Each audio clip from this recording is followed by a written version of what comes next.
This is Here's How, Ireland's political, social and current affairs podcast, presented by William Campbell.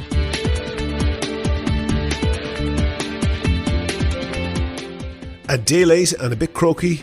Nevertheless, thank you for downloading episode 111 of Here's How for the 11th of September 2020. Let's talk about the ups and downs of local government.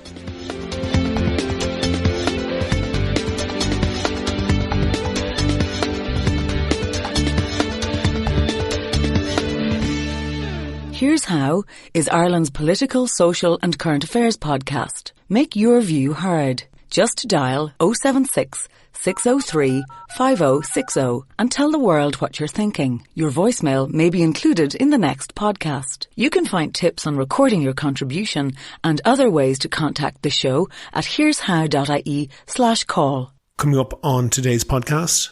And the political cowardice of Dublin city councillors at the time. It wasn't cowardice, it was corruption. Well, there was a criminal, somebody who's since been convicted of corruption, who was lobbying for the taxi lobby, primarily, I must say, with Fianna Fáilers. You may be right. I mean, what I'm saying to you is... That's coming up shortly. But first, I want to thank all of my donors on Patreon. I really appreciate all of them. For those of you who don't know, Patreon is a website that allows people to donate $1 or $2 per podcast or per month, and that helps me to devote more time to research and finding interesting guests. If you think you could do the same, there's details on the website and at the end of the show. I would say to my honourable friend that yes, this does break international law in a very specific and limited way. We are taking the power to disapply the EU law concept of direct effect required by Article 4 in a certain very tightly defined circumstance. That's what he said. He, by the way, is Brandon Lewis, the UK's Northern Ireland Secretary, basically their Minister for Northern Ireland. What he's announcing there is the UK government's shirking from the treaty that they signed last December for them to withdraw from the European Union. He immediately created a million memes of people planning to tell judges that they might be had up in front of that, yes, they had broken the law, but only in a very specific and limited way. There's been a ton of comment and speculation on what the EU might do in retaliation, on whether they could sue the UK, be awarded damages, whether the UK would pay, and loads more. I'm not going to add to that pile. I'm more interested in what this tells us about what's going on in the UK government right now. It's worth noting that this bill, if it goes to their schedule, will go from being published to being law within a week, which is positively light speed compared to the normally glacial rate that laws get enacted. And for you at the back who weren't paying attention, last December Leo Varadkar met Boris Johnson near Liverpool and they struck a deal for an acceptable way to prevent an economic border on the island of Ireland. And that basically meant an economic border between Britain and Ireland. The EU and the UK signed this deal, and that clip was Brandon Lewis saying, yeah, but no, but we don't really feel like sticking to our agreement, and agreeing that what they were doing was a breach of international law. Laura Kuenssberg, the BBC political correspondent who is, let's be charitable about this, close to the Conservative Party, reported being told by EU top brass that they wouldn't take the bait. Whoever said that, I think, got it right. It's pretty obvious that this stunt was designed to get attention. If you're going to break the law, it's not normal to stand up and announce it. So all those memes were wrong. It's not like telling the judge that you broke the law, but only in a very specific and limited way. It's more like telling the police that you're going to break the law as they guard a cash transport and then taking out your sawn-off shotgun and pulling on a ski mask. In general, announcing something like that in advance is not the done thing. But it's particularly not the done thing when the person you're offending against is someone whose goodwill you're ostensibly depending on in sensitive trade negotiations. Let's bear in mind here that we are now well into September. The odds of signing off on a trade deal for the UK and getting all the infrastructure in place to implement it, whatever it might be, are getting slimmer by the day. the EU are threatening to cancel the trade talks if this law isn't taken off the table. They could hardly do anything else. You can't exactly negotiate the next treaty while the other side are off boasting how they're not keeping to the last one. The whole purpose behind negotiating a deal is that not doing so has consequences. Not least, by the way, risking the supposedly important trade deal with the US. Nancy Pelosi didn't mince her words. She said, quote, "Let me be clear, if the Brexit deal undermines the Good Friday Accords, there will be no US-UK trade agreement." And she can do that. All such deals must be passed by the House of Representatives, which she controls. This is not information that would come as a surprise to anyone in London. But they pulled this stunt anyway. They did that for a reason. The question is, what reason? The only reasoning that I can see is that, unlike the great majority of British people, the people making those decisions are very, very well financially insulated from the consequences of their actions. They might be getting cheered by the Mail and the Express, confidently expecting that Johnny Foreigner will come to heel and give England the obedience it deserves.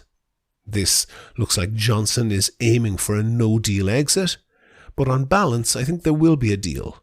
A panicked, partial, last-minute, barely covering the necessities deal that still leaves chaos in January and long thereafter. But we'll see.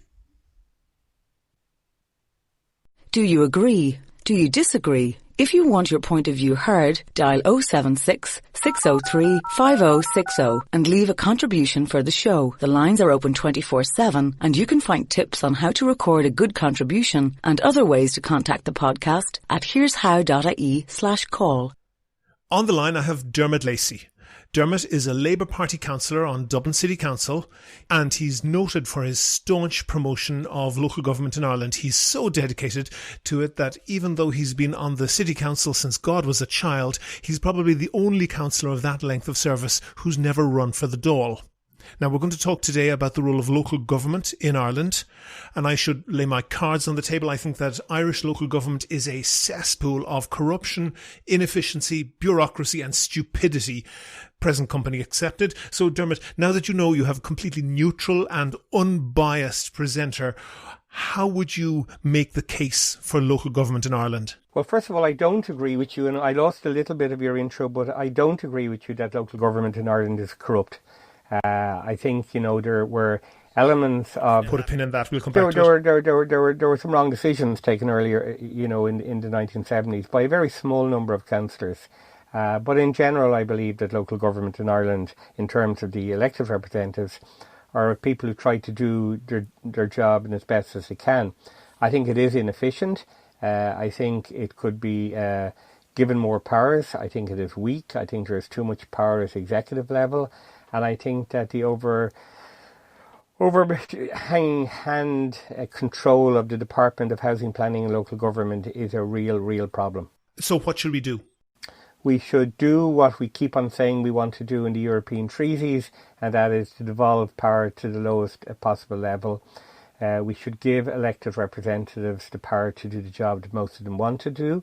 We should make the executives of local authorities answerable to the public through their elected representatives, and we should, I suppose, debate local government matters in a more informed manner than we do. I mean, I regularly have a go. Come on, Dermot. That's sort of motherhood and apple pie debated in a better way. We can all wish for that. Give me a specific reform. Well, I would have a single Dublin Transportation Authority. Mm-hmm. I would have a directly elected mayor. I would develop municipal government at a lower level in Dublin and have a regional structure alongside that. I would, devolve more powers to local government. I would make the 63 bodies that are currently responsible for traffic in Dublin more accountable. I would give the regional authorities more power. I would take Most people don't even know what the regional authorities are. No, you're right, and that's part of the problem. And no, part of the problem is that people who most people have never heard of, have a lot of power. And up until the local elections, we had some wards in Dublin City on your council with up to 10 elected councillors. The overwhelming majority of people in the country could not name 10 politicians. So there's no way in hell that they can vote and hold to account 10 separate local councillors in their areas. Oh, okay. Well, first of all, I actually don't think there was in Dublin City any wards with 10 members. I think the largest was 9. But that's an aside. I've gone representative wards, 3 members, 5 members, 4 members, and 8 members, and a 6th member as well at one stage. But you can't blame councillors for the media not covering local government matters. No. I'm talking about people. Most individuals, no matter what the media, would not be very familiar with so many as 10 politicians or even 9. Let me finish. I've always said that I favour smaller electoral wards. Deal with the point that most people just don't know 10 politicians and can't hold them to account effectively.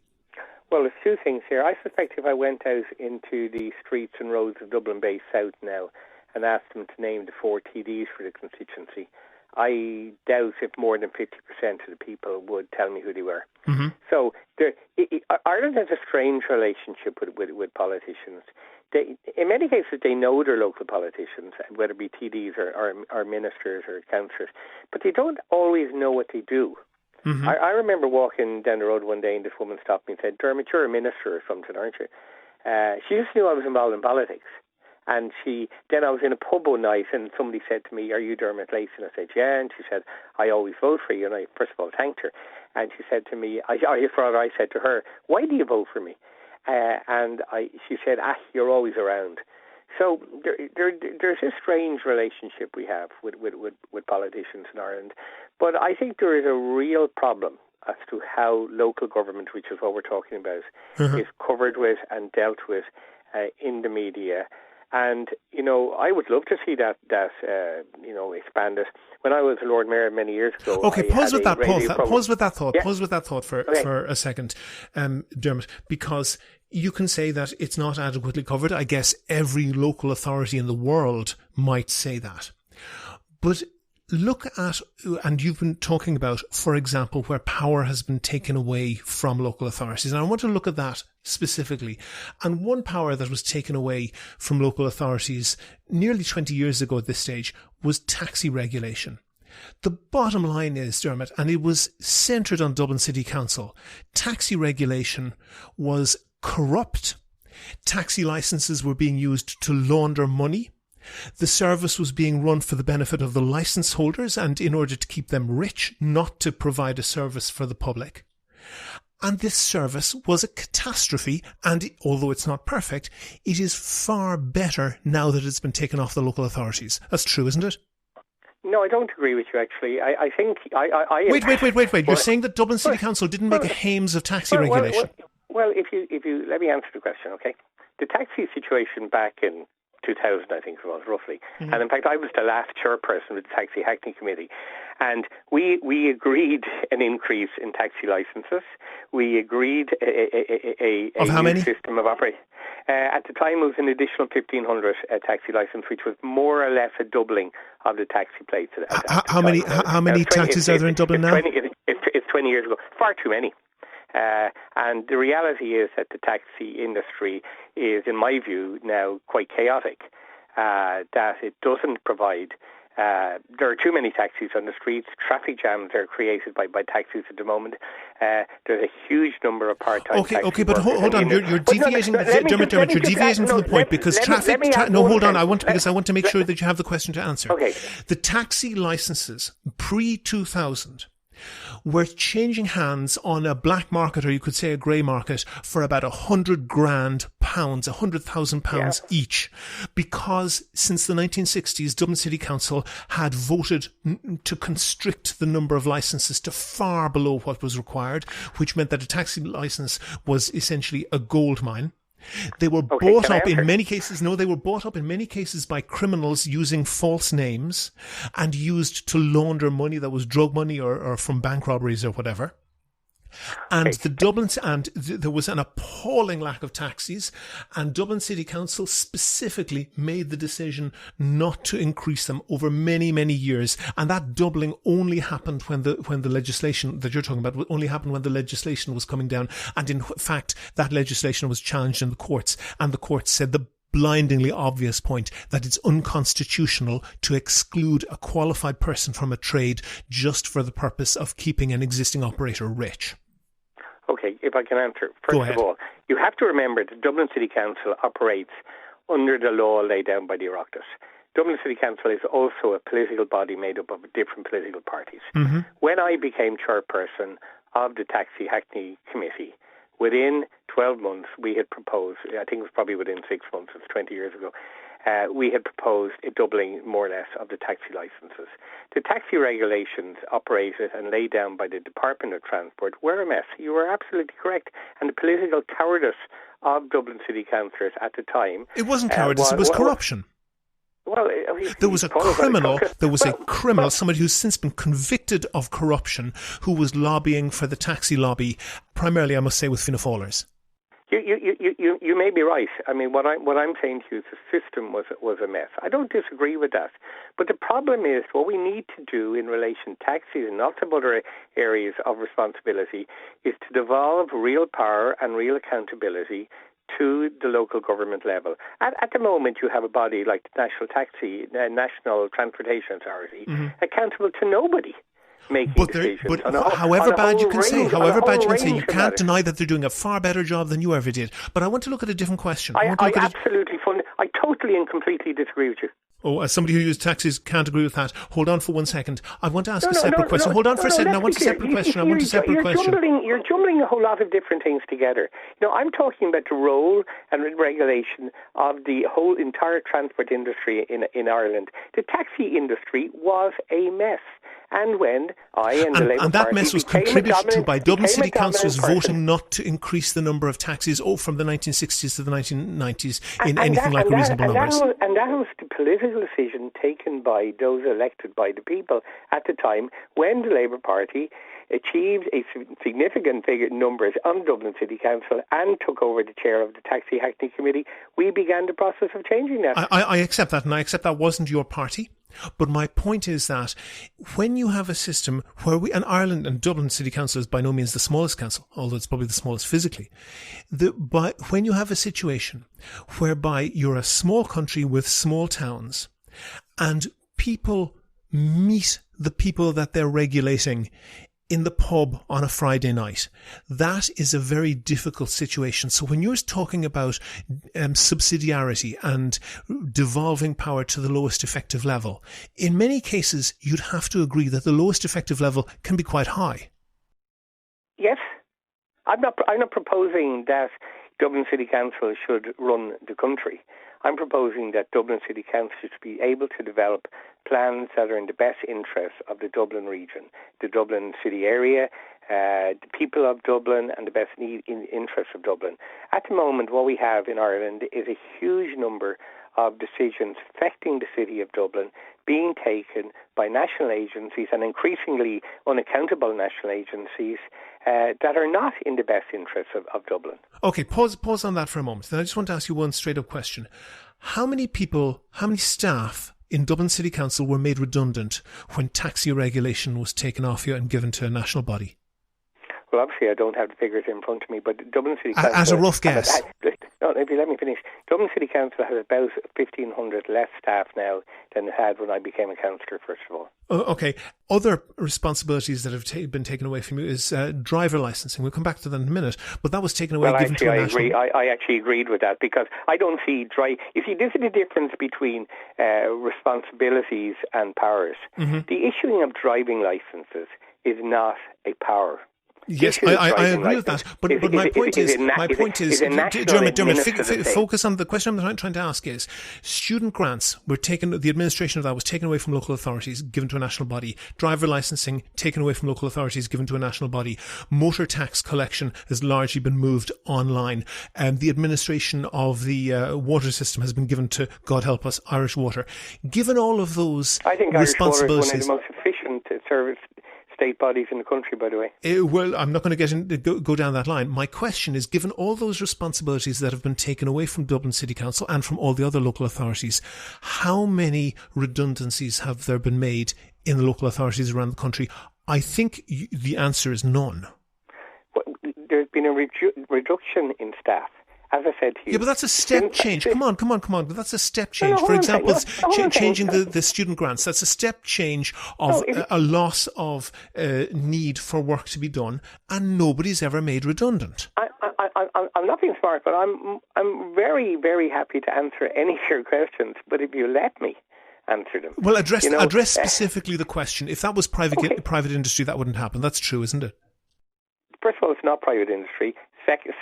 Secondly, there is a huge amount of redeployment of staff in local authorities, just as there is in the civil service. What we have in Dublin City Council, as I've said to you, is approximately, and I don't have the exact figure, approximately 1,500 less staff now than we had when I became a councillor. How many? And that has largely taken the form of reduced numbers in the in parks and roads and sweeping and so forth. And that has all been because we have been starved of finances over the last 20 years. There's your point. You say that frontline staff, people who are actually providing a service, they've had their numbers cut. But the paper pushers doing all of those admin jobs, which have now been taken away and they don't need to do them anymore, no reductions. And by the way, what's the total staff count? There has been reductions. There has been reductions. I mean, if you take at the most senior level, when I first was elected, I think there were something like 6 assistant city managers in the Dublin area. There are now 3. And that has sort of driven down. There used to be an area manager for each of the areas in Dublin City Council. There's now one for the north side and one for the south side. So if you want the administrative side of the system, and that's just two examples of it, we have lost. Dermot, would you not accept the criticism of where you have Leitrim County Council, which has a population of 1 or 2 streets in Dublin, has a chief executive paid more than the Prime Minister of Spain? You have to accept that there is terrible overstaffing, overpayment, and waste going on there. I think this point you're forgetting or ignoring is that the local government system in Ireland is not determined by the local government sector. The local government system in Ireland is determined at a national level by the government and by the department. I don't agree with the current system of local government in Ireland. I have been sometimes alone in calling for changes to our local government system. I have focused primarily on Dublin because that's what I know. In Dublin, I have argued that there should be one regional authority. I think that to be accompanied by genuinely local structures to deal with genuine local matters. But Dublin needs a regional approach. I mean, if you take something simple... But by which you mean Dublin as a region? I'm talking about the Dublin region. Let's just take something non-controversial, okay? Let's take our rivers, canals, and Dublin Bay. They don't stop at county boundaries. And yet, all the various plans stop at the county boundaries. There's little point in cleaning, for example, the River Dodder in Ringsend if you haven't already cleaned it in Tala. There needs to be integrated plans. There are regional things that can be done. We have 4 housing lists in the Dublin region for each of the 4 local authorities in Dublin County. In my view, there should be one housing list and there should be an integrated housing plan that deals with it across the county. But Dublin City Council, nor the other 3 local authorities, determine that.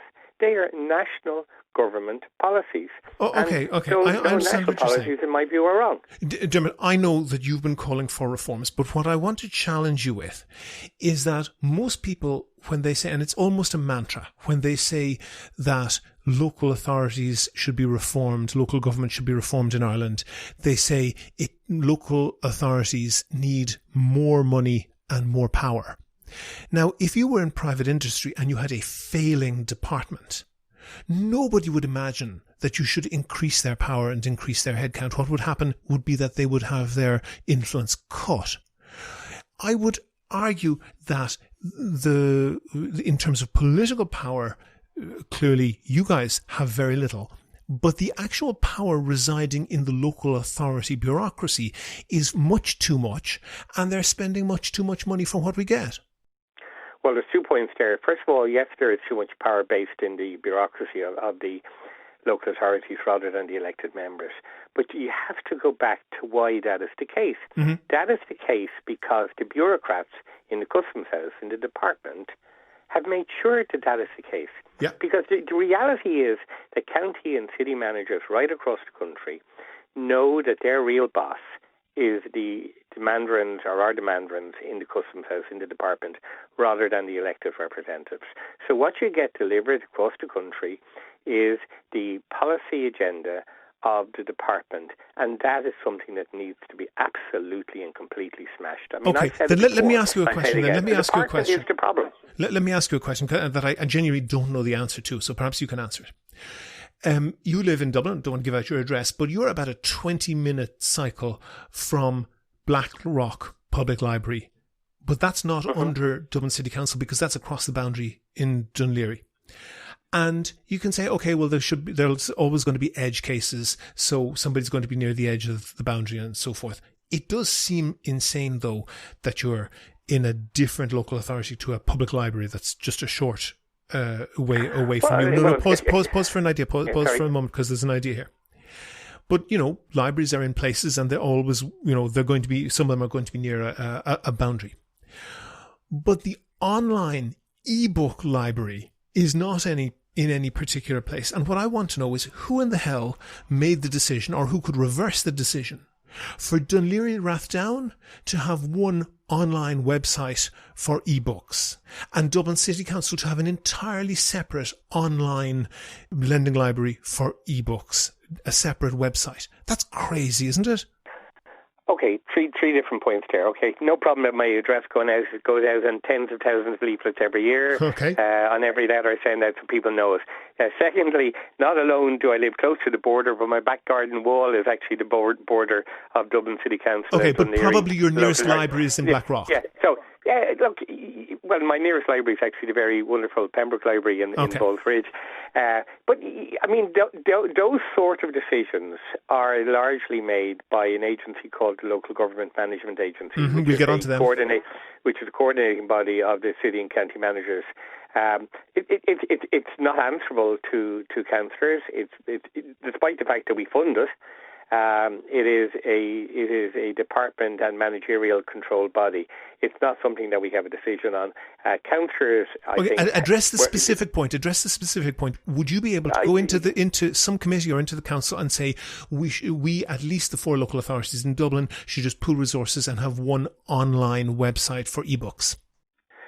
Yeah, the answer is sort of yes. Okay, in that there is an arts, culture, recreation, what's called Strategic Policy Committee, in which people can table motions of that sort. My own view is that the Strategic Policy Committees were established by the department in order to give something for councillors to do rather than to give us any real power. So the answer is yes, there is a forum for councillors to raise such issues. I don't believe it has sufficient powers to force it through. And nobody's ever made the effort, has they? Well, I have. I mean, I've published letters, try unify the online charters, papers, lots of different things to try and push the issue of more tangible, real power. I mean, one of the reasons why but on that specific issue, you have to agree, it is insane that you have 4 separate websites for Dublin I think it would make far more sense to have one. Far more sense. And it's not. And what you're saying is, and this was the question that I didn't know the answer to. It is not within the power of, say, Dublin City Council and Dunleary Rathdown Council to get together and say we'll make one website and make it better. It would be within the power of the management of the 4 local authorities to do it. No, I mean it would be within the power of councillors to raise it as an issue. Okay. And perhaps it has been. I haven't been a member of the Arts Committee for a long time. But it would be within the power to raise it, but the decision on such would be taken by the executive. Okay. I don't mean to make a victim of you, and you're very good to speak and to defend, but essentially your main defence is that it's not us, the councillors, it's this big bad bureaucracy. And I tend to agree with you. I tend to agree with most councillors are going in there. Has been problems with corruption. Most councillors, though, are going in there trying to make a difference. And as one other councillor, one of your colleagues said to me, who works in the private sector, everything works the way it should, it goes into Woodkey, and it's like running through honey. That's kind of inevitable when you have nobody ever sitting down to say, well, how big should a council be? You know, how much of an area, how much of a population it should cover. And we have Fingal with 500,000 people in North County Dublin, and we have Leitrim with 30,000 people. And if you're talking about having, if decisions taken at the lowest effective level, which is it? 500,000 or 30,000 people? It's different in different circumstances. I mean, I think you. Yeah, but the counties were created basically to put all the fields of one lord into the same county, and they have no relevance to pretty much anything else other than perhaps GAA. Okay, but let me answer. Yeah.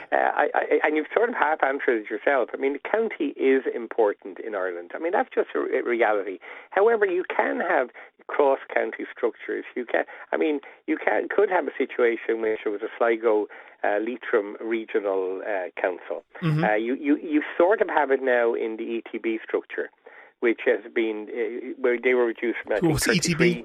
ETB? Education Training Board, the old VCs, mm-hmm. who were reduced from, I think, 33 vocational educational committees to now, I think, 16 education training boards, and they cross the county structures, like you've Carlow, Kilkenny, you Wicklow, and Kildare, I think it is, and so forth. So there's a lot of joined up bodies, and yes, we probably do need more of those across the country. But in a way, I come back to the local element of local government. I don't want to tell Leitrim how Leitrim should be run, but I do believe that somebody I have a fair idea. Yes, you do. But let Leitrim have that chat. At the moment, the chat isn't even held. It only takes place, in my view, in the department. Oh, okay. Well, then let's go for an area. Let's go for an area, Dermot. Let's go for an area that was specifically the responsibility of councillors, that was done exactly by the elected councillors. During the boom, we had massive building, and planning zoning was set by the councillors, and you had rural councils in places like Leitrim and Monaghan and so forth, zoning so much land that they could have rehoused their entire population 5 and 6 times. And that happened because either they were being paid off, which they were in many cases, or probably in more cases because it was their friend and they just didn't want to be mean to their friend, so they rezoned his farm for what is now a ghost estate. The bottom line is that those decisions are actually being taken much too close to the ground, aren't they? Well, let's take it in two parts, okay? Let's deal with Leitrim and then let me try and deal with Dublin, okay? Yep. I think decisions were taken, first of all, very inappropriate decisions and planning grounds were taken. That's the understatement of the year. No, I'm agreeing with you, but I'm trying not to be hyperbolic about it. Very 5 times the population. I'm not being hyperbolic. Monaghan could have rehoused their population 5 times. Look. Let's be clear. Yeah. The drive in relation to that was led by the Taoiseach and the finance minister of the day. This drive to build at any cost, anywhere, to facilitate development, to facilitate developers, was a national, policy driven from the very top by those people in government. And facilitated by local councillors. It's not something that I support. I support proper planning. If you look at, for example, the development of the Dublin Docklands. No, don't get off the topic. Don't get off the topic. You say you support proper planning. You support proper planning. That means having a good distance between the guy who wants to make a quick buck turning his farm into a housing estate and the person who decides whether that's appropriate or not. If it's his neighbour or if it's his friend, it's very hard for them to make an independent decision. No, I'm sorry. I don't agree with you. I've seen appalling decisions taken by planners and officials and in inside quotes professionals in relation to planning. There has to be a mix of local knowledge, local understanding, local realities, and professional planning decisions. You know, planners are not gods, and planners have made goddamn awful I agree. Decisions. What you need to do is to bring together a situation in which that local knowledge, that local skill, that local awareness is brought to the attention of the planners so that a good, proper planning decision is taken. Planning decisions in Ireland, by and large, were made by the planners, by the officials, by the executives. But the zoning was voted through by councillors. No, you're dead right, and I'd long, made that, continue, because it's the local knowledge that they bring to the table. But the planning decisions based on the submissions from developers were made by planners, and planners were more than capable of turning down planning applications that were not suitable. Less than a quarter of a mile from where I'm sitting now, planners gave permission for 210 apartments on a floodplain along the River Dodder. I then appealed it as a councillor, which I had to pay, because there was two planning applications involved, €400 to defend the development plan against appalling decisions made by planners. So let's not sort of say that all decisions made by the elected, uneducated planning councillors are wrong, and all the decisions. No, I'm not saying they're all wrong, Dermot. I'm not saying they're all wrong. What I'm saying is that there is a higher vulnerability. I'm actually not too sure if that's true, and that's being honest with you. Okay, let's pause that then. And we mentioned the online ebook libraries, and every council in Dublin and every other council in the country almost having their own separate website for that. Now, if you look to private industry, if you want to ring up to get your Sky package changed, or if you want to ring whatever, they will not have one call centre per county. They barely even have one call centre per country. Isn't it just crazy that you have so much localism that has no benefit? Is there any way around that? The answer to both questions is yes and yes. I think there's a difference, and I think it's important to separate these two. There's a difference between services and powers. And services should be provided on a shared basis as much as possible. The driving licence one is an example. I think the library service is increasingly cooperating. I mean, it may not be a fully integrated service, but it is increasingly cooperating, which you heard a lot about during COVID. But then you get to the question of powers, and I think powers should, as far as possible, be taken at a local level by local people. Well, and would you trust people who can't manage the services to take on the powers? You see, the problem at the moment is one of the reasons why we have failures in the provision of some services is that the people providing them aren't particularly accountable to the elected representatives who are elected to sort of challenge them and serve. So you have, for example, and I just have to stick with Dublin because it's where I know best. You have, for example, the 63 different agencies responsible for traffic in Dublin, all making decisions in their own way, and mainly for the good, even if it's their good, but it's mainly for the good. But very, very few of them are then accountable to the councillors who have to go out knocking on the doors, talking to the people about those issues. And people ask, why do we not have more X, Y, or Z? And very often I'm not able to say why, because the X, Y, or Z is provided by a service or an agency that's not accountable. Okay. Then I want to go to a specific example. And you mentioned the LGMSB, I think it's called. It's a very awkward acronym. The Local Government Management Agency. Yes, local government management and local government management services, and they take on some things. And my thesis essentially is that where you have services that are being provided badly, that's a kind of a red flag, and that doesn't tell me that you should give those people, when they're doing the current job badly, that you should give them more powers. And I think, I think you're wrong. I think that the councillors, the actual elected councillors, got away with murder over the crash, and in particular over the ghost estates, because they shared, not exclusively, but shared a large section of the blame for those type of very, very poor zoning decisions. But I looked into the LGMS, and if you were running that Sky call centre, I think it's in Fermoy, you would have very, very clear targets on how you run that. And I happen to know professionally that in a call centre, typically the target is that 95% of calls should be answered within 20 seconds.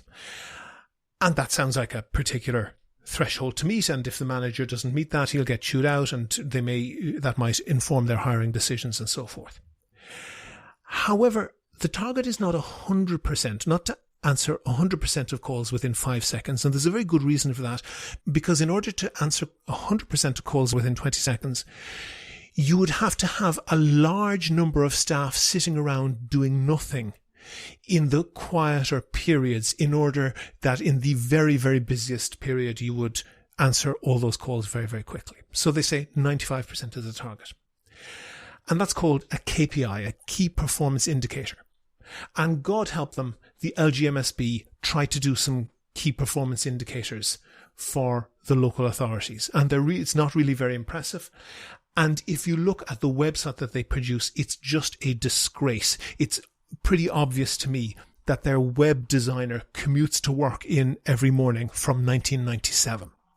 Because what you have, instead of figures that could very easily be thrown into a database and just shown up on screen, you have to download Microsoft Word documents that are 100 and 200 pages long, that have word tables and so forth in them. But I came across one, and this is time taken to process driving license applications. And they say, what percent do you achieve on the day they arrive? What percent do you achieve on the second or third day, the fourth or fifth day, and so forth? And Dublin City Council does pretty well. It processes 77% of the applications on the day they come in, and most of the rest on the next day. So that's, you would think, pretty good. But if you look at Kerry, it's also true of Cork County Council, Limerick and Wexford. Kerry is the most extreme example. They process 100% of their driving license applications on the day that they arrive. Now, I know that this is bursty. Some days they will get a lot more applications than others. And I'm wondering if they can do all of the work on the same day, on the busiest day. That really indicates to me that there's a lot of staff sitting around there doing nothing. And it's actually also true of processing motor tax renewals. Motor tax renewals are extremely bursty. There's a huge amount of them in January and then almost none in November, December. And where councils can do 100% of the bursty work on the first day, that really indicates a huge amount of inefficiency, doesn't it? Well, let me try and answer it. You make a lot of reference to the private sector, which is fair enough. But there are a couple of key distinctions, okay? The first is that within the private sector, a business has a target market and knows what it's aiming to sell or to, provide a service for. Mm-hmm. Within the local government structure, there are a multiplicity of types of clients, and that can cause a difficulty from time to time. But the bigger issue, if I was on the board of Dublin City Council PLC or CLG, whatever it is now, I would have a say in who the chief executive of the company was. Mm-hmm. If there were staff failings and staff, problems, I would, through the CEO, have a role in the board of saying, look, that department isn't working. The guy or woman who's in charge of the department is just a walking disaster. Can't happen, can't work, not delivering. But under our system of local government, the chief executive officer is essentially appointed at departmental level, not at Dublin City Council level, and we have no say over the staffing situation within the council. And if we were to comment on any sort of staffing matter, there would be blue murder. I mean, about 2 months ago. Dermot, is this a very long-winded way of agreeing with me that there is gross inefficiency? No, it's not. It's saying that if there is and if it's identifiable, I can't even do anything about it. I come back to this. You see, there's a fundamental misunderstanding of the role of the executive side of local government in Ireland. Mm-hmm. The executive side of local government, in my view, is the arm of the department at local level. Mm-hmm. It's not the local level arm in the department. So instead of Dublin City Council being the advocate, the constant advocate for what is right and best for Dublin. I believe our structure ensures that the senior executives in Dublin City Council are really about implementing national government policy with the odd nod to the elected councillors. But you would have to agree that where services have been taken away, for example, student grants, driver licenses and so forth, there have been very, very good reason to take those powers away. If you go back to using the word services, I agree with you. We had no power over student grants. We had no power over licenses and so forth. So I think it made sense for those to be dealt with online at a national level where people can fire in their stuff. Absolutely. I differentiate totally between powers and services.